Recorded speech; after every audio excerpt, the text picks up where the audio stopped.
বাইরে সরকার বদলালেও ভাগ্য বদলায় না, চুষে খাওয়া সিস্টেম একই।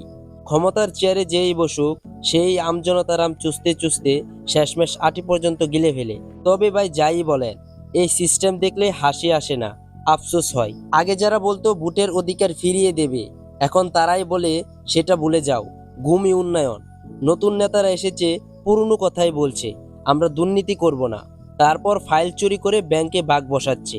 এদিকে আমার বন্ধু জিতনি বলতেছে এলাকায় 100 জনের মধ্যে 90 জন বিএনপির নেতা, তাহলে এত বছর আওয়ামী লীগ কারা করতো?